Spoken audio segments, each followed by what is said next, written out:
Today you will hear a terrifying and dramatic story that happened to Farid. This is a pseudonym to preserve privacy. Bring your favorite drink and turn off the lights. Before we start, subscribe to the channel to receive everything that is terrifying, Farid says. I moved into my second-floor apartment 2 weeks ago, but it's still pretty Spartan. Desk PC camping chair. Loose belongings scattered around my air mattress. I completed the stale work induction and found that my colleagues and I didn't exactly have much in common. I'm a 21-year-old web designer at a small engineering firm. My counterpart is off sick, seemingly for the long term, and my boss, Gary, is in his 60s. Gary arrives for work in the morning, grunting and growling, says, "G morning," to anyone within earshot and loads up the company webpage. He refreshes it, clicks on the About You section, refreshes it. Then he slaps his thighs and declares that it's about time for a coffee. Would I like one? No. Okay, well, old Gary will just be over in the kitchenette till mid-morning at least if you need him, boring half the workforce to death. Despite the apparent sparsity of challenging work, the job would do fine. I might be a little on the young side to say this, but I felt the foundations of my life were creaking, and that was before my ex cheated on me. I have trouble integrating.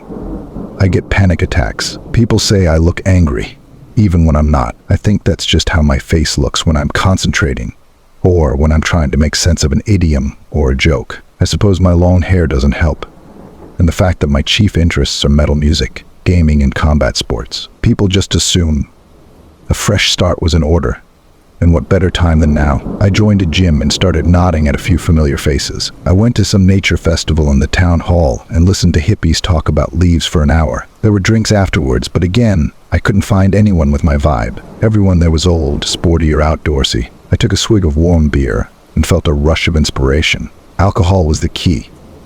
I left my drink and headed home. Scrolling through Facebook, I found a promising event. The group Social 21-230, a friendly social meetup for people new in town or for locals looking to expand their social circles. Location: Mackenzie's Irish pub. Date: Friday 13th September. Time: 19:00. Going: 11. Interested: 25. Bingo, it was Thursday 12th and Mackenzie's was just down the street. Another day with Gary passed at the office and I walked home, my impassive expression hiding the butterflies I felt in my stomach. I ate some pasta, leaving the garlic out, and wandered over to my clothes rail. What to wear? I decided on the old faithful. Gray baggy jeans, green flannel shirt, and black etnies. I untied my hair and headed to Mackenzie's. By the time I got there, I was sweating, and not from the cold. I waited by the door and took a couple of deep, ragged breaths. My head was pounding and my palms were damp. I clenched my fists and released again. It'll be okay once I've had a beer or two, I thought. It was enough to get me through the door.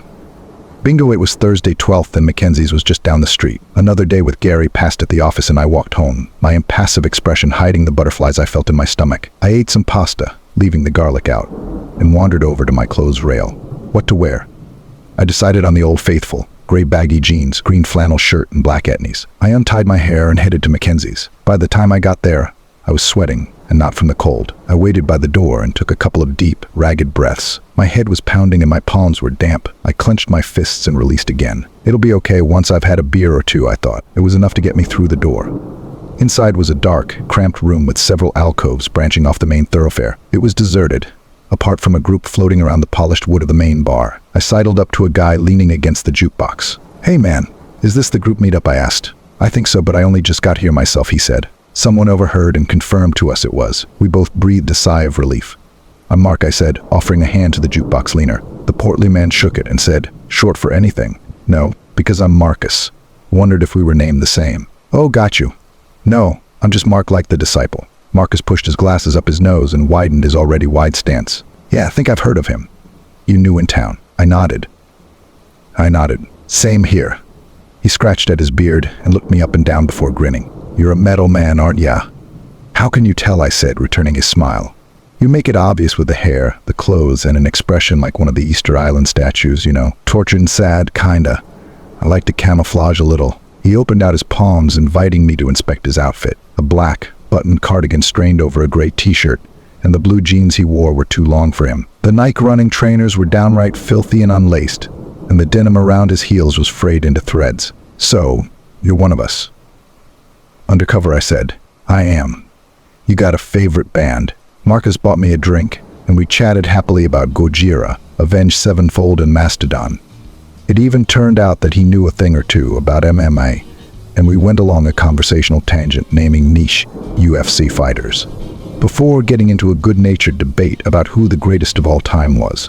"Hey, it's my round. What do you want, Marcus?" "Most generous of you, sir. Just a beer, the second cheapest. I'm not classy, but I don't drink piss." Heading to the little boy's room. "I'll be back in a sec." Marcus clapped me on the back and strolled off to the bathroom as I headed to the bar, wallet in hand. I felt a pleasant buzz at the edge of my senses and realized I was smiling. God, it felt good just to shoot the shit with someone like that. I looked around at the other attendees, feeling my confidence build. As I turned back to the bar, I noticed a shaven-headed man in faded, brown leather jacket sliding up to me. His shoulders were broad and his jaw square. "Hey, my girlfriend saw you from across the bar and we really dig your vibe. Can we buy you a drink?" "Pardon? We like you. Can we get you something?" "No, Then I saw her. Dark eyeliner winged out from each hungry eye. Her black hair was cut into a bob that framed a heart-shaped face, and a small hoop pierced one nostril of her pixie nose. She was petite and lithe, sitting on a bar stool with one leg hooked over the other. Her denim skirt was short, and the form-fitting long-sleeved top she wore was a pulsating red. Leaning forward to prop her delicate chin on her fist, those wicked eyes slackened. "Our treat," she purred, before turning to the bartender. "A tequila soda with a squeeze of lemon and 2 beers, please." Her voice was smooth as caramel. "The thanks. I'm Mark." "Evelyn," she said, offering a manicured hand. Part of me wanted to kiss it.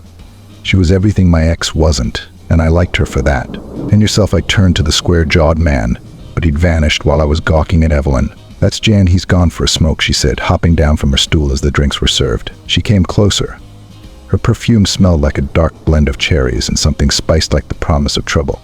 "Do you smoke, Mark?" "I don't." "Sure," I said. I grabbed the 2 beers and followed her outside to the fenced-off smoking area. We stopped just outside the door, and she took Jan's beer over to where he stood some distance away, brooding. They exchanged a few words, and she sauntered back to me. "You new in town, Mark," she said, lighting my cigarette. "Yep, are you too?" "No, we're locals.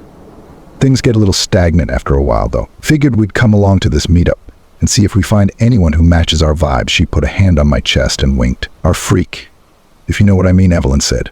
I blushed and looked over at Jan, standing rigid. "You're together, right?" I asked. "Yeah, but you can have me. You won't mind." "I gotta be honest, I only came to make friends." "Am I not your friend?" she said, pouting. "I didn't say that."